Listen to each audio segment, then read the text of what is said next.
It was mid-December 1989, and the air in Bucharest was icy cold. In Palace Square, more than 50,000 people had been brought together, many taken directly from their workplaces or pulled out of schools. They had been standing in the cold for over 5 hours, all waiting for one man, Nicolae Ceausescu. For nearly a quarter of a century, Ceausescu had ruled Romania with absolute authority. But just days earlier, protests had erupted in the city of Timișoara after a local pastor publicly criticized his regime.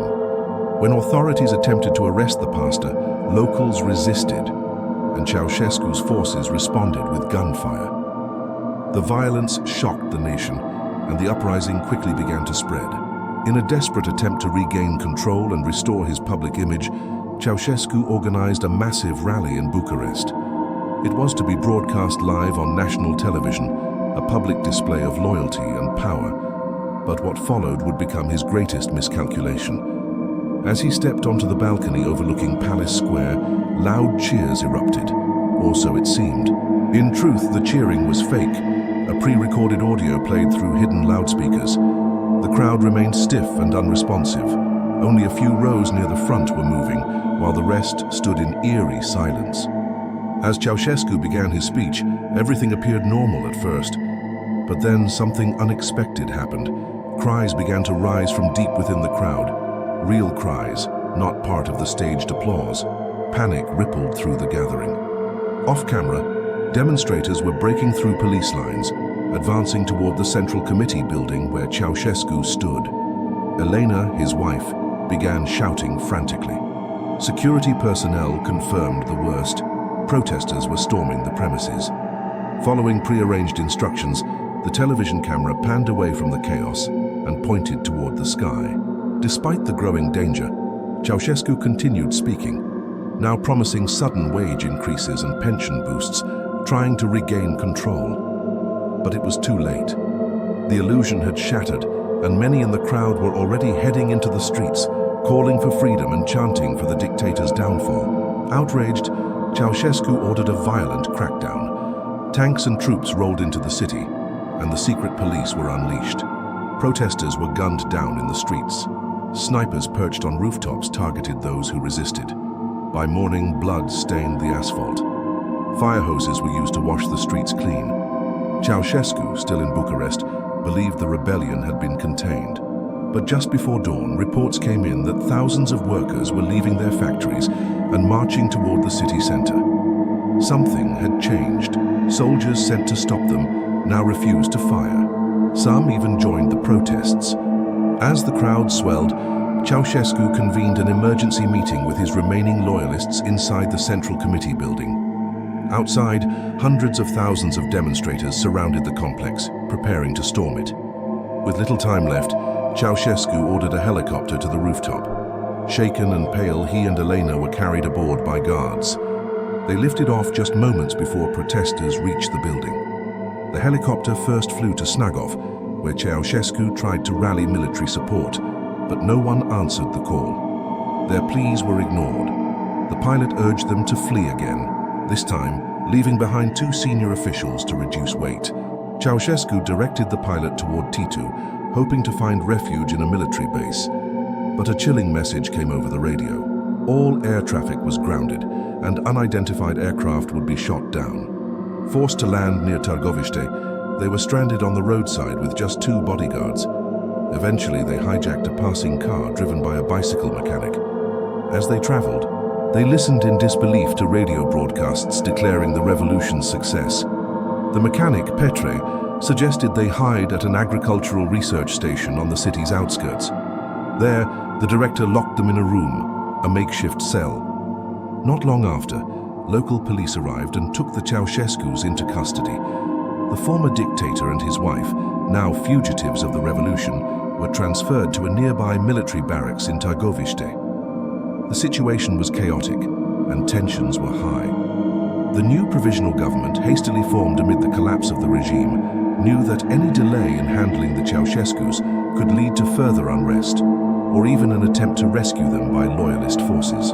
Within hours, Ion Iliescu, Romania's interim leader and a former communist official himself, signed a decree authorizing the creation of a special military tribunal. The decision was controversial, but Iliescu defended it as a necessary step to preserve order during a volatile transition.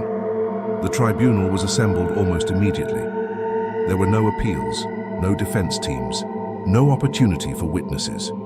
The trial was rushed, highly irregular by international standards, but for many Romanians watching events unfold on live television, it was not just justice, it was catharsis. The charges were severe: genocide, subversion of the national economy, abuse of power, and attempting to flee the country with more than $1 billion stashed in foreign accounts.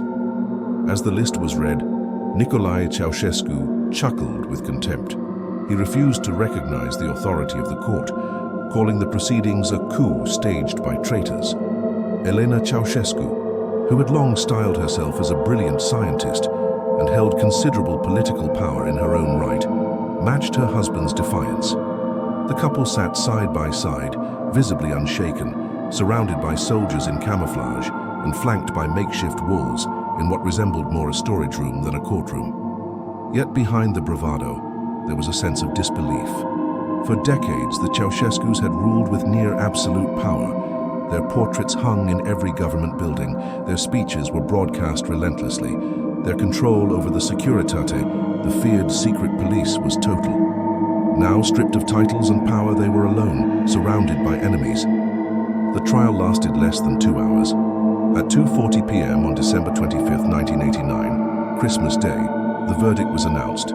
Both Nicolae and Elena Ceausescu were sentenced to death by firing squad. The sentence was to be carried out immediately. When Nicolae tried to appeal, he was curtly told there would be no second chances.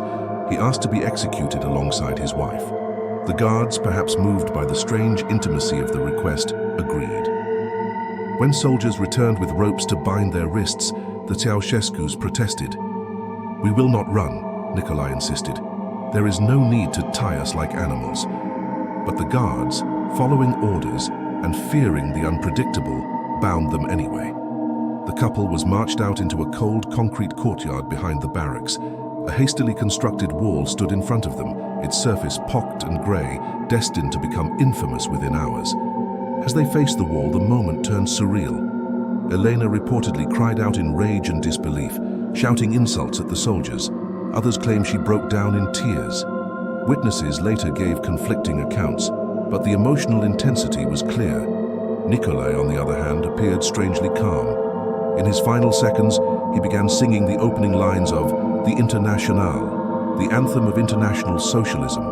The song was cut short by a burst of automatic gunfire. The firing squad, composed of paratroopers, unleashed over a dozen rounds. The execution was brutal and fast. According to one soldier, by the time they started firing, the couple had already collapsed under the sheer volume of bullets. One cameraman, tasked with recording the execution, began filming only after the shots were fired, capturing instead the aftermath, the bodies lying in the snow, twisted and lifeless, red staining the white ground. By the next day, footage of the Ceausescu's corpses was broadcast across Romanian television.